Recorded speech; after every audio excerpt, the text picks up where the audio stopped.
इस वक्त हम हरियाणा के सोनीपत जिले में स्थित धनाना गांव में हैं, जहां पर संत रामपाल जी महाराज जी का एक बहुत विशाल आश्रम है जो धनाना धाम के नाम से जाना जाता है।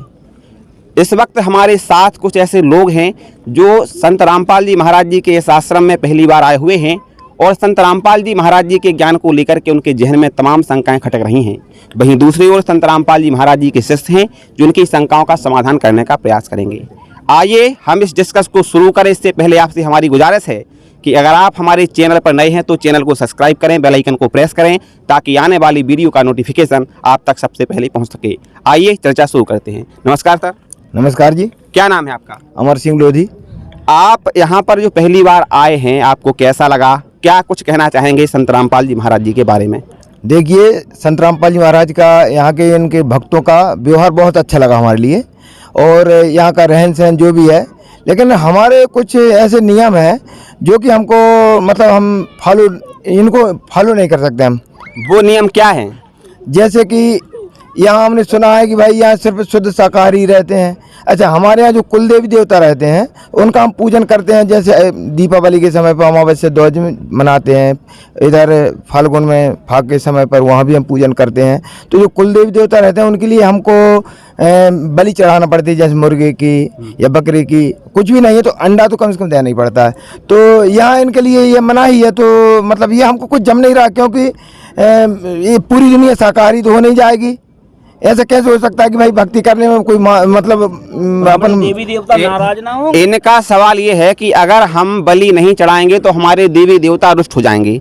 इस पर संत रामपाल जी महाराज जी के शिष्यों का क्या कुछ कहना है, आइए उनसे बात करते हैं। इससे पहले हम उनका परिचय प्राप्त कर लें। नमस्कार सर। नमस्कार जी। क्या नाम है आपका? हेमंत दास। तो हेमंत दास जी, आप से जो इनका सवाल है कि अगर हम बलि नहीं चढ़ाएंगे तो हमारे जो देवी देवता हैं वो नाराज हो जाएंगे, इस पर आपका क्या कहना है? देखिए, जगत गुरु तत्वदर्शी संत रामपाल जी महाराज जी के ज्ञान आधार से उन्होंने बताया है कि किसी की जीव हत्या करने से कोई खुश नहीं हो सकता है, क्योंकि हम सभी चींटी से लेकर हाथी तक सभी हम परमात्मा की आत्माएं हैं। हम एक दूसरे की आत्मा को मार कर और दूसरी आत्मा को खुश कर सकते हैं, कभी ऐसा होता है? तो हमारे गुरुजी ने कहा है हम किसी को चींटी तक को भी नहीं मानेंगे। ये तो बकरा बलि, मुर्गा की बलि या किसी भी की बलि के रहे।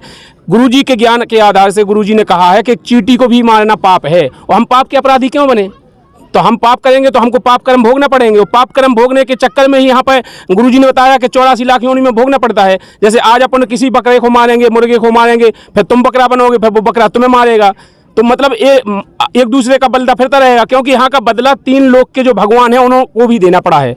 जैसे कि आपको बता दें थोड़ा कि जैसे रामचंद्र जी हैं, रामचंद्र जी ने बाली को मारा था छिपके, उनको बदला देने के लिए कृष्ण भगवान आए। तो कृष्ण भगवान को भीलिया ने मारा था, तो उन्होंने कहा था कि मेरे से गलती होगी, तो उन्होंने कहा था गलती नहीं हुई है, तो तुम्हारा बदला था वो पूरा हुआ है। तो जब यहाँ के भगवानों को बदला देना पड़ा तो हम लोग कहाँ से बचेंगे? चलिए, बदला एक अच्छी बात है कि बदला लेना पड़ता है, देना पड़ता है, वो एक अलग विषय है। लेकिन हम ये जानना चाहते हैं कि हमारे जो हिंदू धर्म में जो रीति रिवाज हैं कि कहीं पर बकरी चढ़ाई जाती है, कहीं पर मुर्गे की बलि दी जाती है, तो जो बलि दी जाती है अगर उसको बंद कर देंगे तो जो देवी देवता है वो नाराज हो जाते हैं। देखिए, जैसे कि हम बताएं, आपने कहा है कि देवी देवता नाराज हो जाते हैं। परमात्मा की एक वाणी है कि माई मसाणी शरण शीतला भैरव भूथन मंत, और परमात्मा उनसे दूर है जो इनके पूजंत। जब तक इनको पूजोगे जब तक तो परमात्मा दूर है। सब देवता ठाणे भाई हमको ठौर बताओ, और जो मुझ कबीर को पूजे नहीं उन्हीं को लूटो खाओ। परमात्मा ने कहा है कि जब तक हम पूर्ण परमात्मा की शरण में नहीं रहते हैं, जब तक ये देवी देवता हम पूजते रहते हैं और फिर भी अपने को खाते रहते हैं, परेशान करते रहते हैं। तो हम गुरुजी ने जो बताया है कि हम सत भक्ति करेंगे तो ये देवी देवताओं का भी मोक्ष हो जाएगा और तुम्हारा भी मोक्ष हो जाएगा। तो हम किसी की ना हत्या करेंगे और ना किसी की मतलब इन देवी देवताओं की बलि दे के इनकी पूजा करेंगे। और जबकि बलि देना किसी ग्रंथ में नहीं लिखा है, ये सब मनमाना आचरण है। और हमारे जो पहले धर्म के ठेकेदार हैं और जो जैसे नावते बोलत जिन्हें ओघा बोलत, तो ये कहा है कि ओझा और नावते इनने अपने जीव के स्वार्थ के बस, इनको मतलब चाट में की आदत है, इनने अपनी जीव के स्वार्थ के बस अपने इन भोली भाली आत्माओं को, श्रद्धालुओं को फंसा रखो। उनने कही कि तुम अगर इनकी बलि नहीं दो तो तुम्हारी संतान नहीं हुज्जे हो। देखो तुम्हारी संतान नहीं से चल रही, अगर तुम इन देवताओं को नहीं पूजोगे जो जिन्हें ये बलि लगा तो ये रुष्ट हो जाए, फिर तुम्हारी आगे संतान ना हुज्जे। तो ये भ्रम के माए और डर के माए ये बलि देते रहते, उनको रोजी रोटी चल रही, उनको अपने काम चलते रहते। अपने साल में 4-6 रह जाए, 4-6-10 जने बढ़िया 4-6-10 में बलि चढ़ जाए, उनको अपना काम चल जाए। चलिए, तो सैकड़ों साल से चली आ रही है जो बलि की हमारे देवी देवताओं की रीति, वो गलत है, ओझा गलत हैं और आपके संत रामपाल जी महाराज जी सही हैं। ये सही लग रहा है क्या? जी ये बिल्कुल सही है कि आपकी जो बरसों से चली आई या जन्म जन्मांतर से चली आई, जब बिल्कुल मनमाना आचरण है वो गलत है। क्योंकि हमारे श्रीमद् भगवत गीता जी में लिखा है कि जो अध्याय 16 के श्लोक नंबर 23 में जो पुरुष शास्त्र विधि को त्याग कर अपनी इच्छा से मनमाना आचरण करते हैं, ना तो उनका मोक्ष होता है, ना गति होती है, ना किसी प्रकार का सुख होता है। और अभी तक जो आप कर रहे हैं, आप बताइए कहाँ किस वेद में लिखा है कि बलि देना चाहिए, किस ग्रंथ में लिखा है? आप हिंदू धर्म के किसी भी एक ग्रंथ में बता दीजिए कि यहाँ पर लिखा है कि बलि देना चाहिए, बकरे की या मुर्गे की या किसी की बलि देना चाहिए। बताइए आप कहाँ लिखा है? ये भैया लिखा तो कहीं नहीं देखिए देखा। मैं बताता हूँ, ये हमारे पहले जो यज्ञ होते थे, अश्वमेध यज्ञ होता था, उसमें अश्व की बलि दी जाती थी। और जो यज्ञ जो होते थे बहुत पहले, सतयुग में भी हुए, त्रेता में भी हुए, द्वापर में भी हुए, उनमें सांड की जो बैल रहता, हम लोग उसको सांड बोलते हैं, उसकी बलि दी जाती थी। तो क्या वहाँ के जो ऋषि महर्षि थे, जो जैसे सप्त ऋषि थे और भी 88,000 ऋषि हैं, तो उनको कोई ज्ञान नहीं होगा तो जो बलि देते थे यज्ञ में। इनका ये कहना है कि जो हमारे पूर्वज जो बलि देते आ रहे थे, क्या उनको ज्ञान नहीं था, या उनको जो धर्मगुरु सलाह दे रहे थे क्या उनको ज्ञान नहीं था? आखिरकार ये बलि प्रथा शुरू से क्यों चली आ रही थी? देखिए, सतयुग में किसी की बलि नहीं दी गई और सतयुग में कोई बलि नहीं दी जाती है। सतयुग में सभी पुरुष भक्ति के परिपूर्ण होते हैं, उनको सुख होते हैं, उनको बलि देने की जरूरत नहीं पड़ती है। त्रेता द्वापर जैसे आते हैं, कलयुग आ जाता है, और कलयुग में आकर के बलि प्रथा चालू हुई हो। जे हमने आपको बताया केवल स्वार्थी लोगों ने, जिनके स्वार्थ बस उन लोगों ने, जैसे कोई चीज़ महंगी बिक रही वो खा नहीं सकते हैं, तो स्वार्थ बस उनने इन लोगों को फंसा रखा है। इन लोगों को भ्रमित किया है कि तुम बलि दोगे तो तुम्हारे संतान चलेगी, तुम्हारे कुल देवता रुष्ट हो जाएंगे। जो लोग बलि देते हैं उनका भला होता है, उनको साल में 4 से 10 जने मिल गए, उनका काम चलता है कि उन्हें इतना महंगा माँ से खा नहीं पाने मोल लेके। तो इन लोग इनको भ्रमित कर रहे हैं, ना कि किसी, आप बताइए हमें, जैसे सतयुग द्वापर त्रेता कलयुग, कहीं भी बताइए, किसी भी ग्रंथ में बताइए कहीं बलि प्रथा लिखी हो, आप बताइए कहाँ लिखा है? जबकि संत रामपाल जी महाराज जी ने अपने 4 वेद, 6 शास्त्र, 18 पुराणों को उंगलियों पे गिना रखा है और पूरा प्रमाणित करके दिखाया है कि जो सतभक्ति है, सतभक्ति की क्या रचना है, सतभक्ति कैसे शुरू हुई है और उसका देने वाला अधिकारी कौन होता है। जब तक वो अधिकारी नहीं आएगा, जब तक किसी को ज्ञान होता ही नहीं है। आज तक जितने भी 4 युग कर गए वो अधिकारी नहीं आया, आते तो हैं लेकिन उन्होंने वो ज्ञान दिया है, उनको मान्य नहीं किया गया। जैसे सतयुग में सत सुकृत कह टेरा, त्रेता नाम मुनिंद्र मेरा, द्वापर में करुणामय कहाया, और कलयुग नाम कबीर रहाया।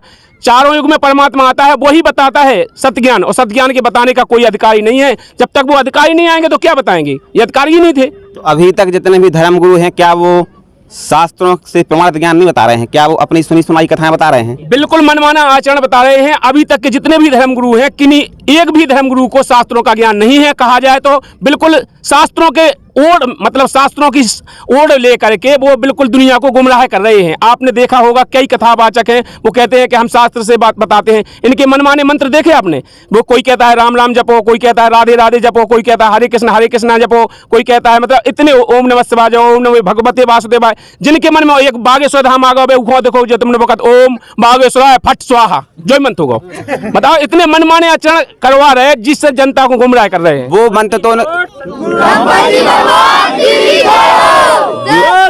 तो आप बागेश्वर वाले महाराज जी की बात कर रहे हो, जो उनका जो मंत्र आप बता रहे हो, वो उनके दादा गुरुजी ने उनको दिया था, दादा गुरुजी ने बताया था, ऐसा वो बोलते हैं। देखिए, उनके दादा गुरुजी ने उन्हें दिया, फिर दादा गुरुजी को किने दो? उनके आगे प्राण ली है, उनकी गुरु प्राण ली है, कहीं बताई उनने कि हमारे दादा गुरुजी को उन्होंने दो, फिर उनके गुरुजी ने उनको दो? कहाँ से चली उनकी प्राण ली? जबकि संत रामपाल जी महाराज जी जो भक्ति विधि देते हैं, कबीर साहब से लेकर के संत रामपाल जी महाराज तक उनकी पूरी गुरु प्राण ली लिखी रखी है। वो आपको बता दें कि क्या है।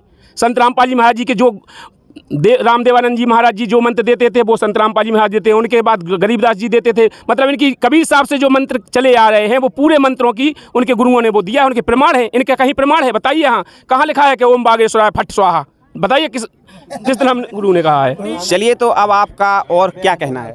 जी सर जी, एक सवाल है। हमारे यहाँ जो शादी होती है हमारे यहाँ, तो शादी में जो घटोइया पूजता है वहाँ बकरा दिया जाता है। हमारे यहाँ संतान नहीं होती तो उसकी हम दिखाई पुछाई करवाते हैं तांत्रों से या गुनियों से, तो वहाँ भी बताते हैं यहाँ बकरा चढ़ाओ जब आपकी संतान होगी। ये पूजा बंद करा रहे हैं, तो इस पर आप क्या कहना चाहेंगे? देखिए, संत रामपाल जी महाराज जी अपने शास्त्रों से प्रमाणित ज्ञान दे रहे हैं। इनने कहा है कि हम देवी को या घटोइया को अगर हम बकरा की बलि नहीं देंगे, मुर्गा की बलि नहीं देंगे तो संतान नहीं होगी। इससे पहले आपने कभी प्रमाण देखा है? एक बार ना दे के देखो ना। संत रामपाल जी महाराज जी कहते हैं कि जो दुनिया में कैसी भी रोग हो, किसी भी प्रकार की बीमारी हो, किसी भी प्रकार का कष्ट हो, वो यहाँ आकर संत रामपाल जी महाराज जी से नाम उपदेश ले और पूर्ण परमात्मा की भक्ति को मर्यादा में रह करके आजीवन करे। जीवन में कोई कष्ट नहीं हो सकता है। आपने कभी इस पर विचार किया है कि हम बलि कर रहे दे रहे तो हम पाप के अपराधी हो रहे हैं, हम पाप के भागीदार बन रहे हैं, इस पाप का कर्ज हमें भोगना पड़ेगा। तो पाप कर्म भोगोगे तो आपको दुखी तो आएंगे, जीवन में कष्ट आएंगे, सुख मिल सकते हैं।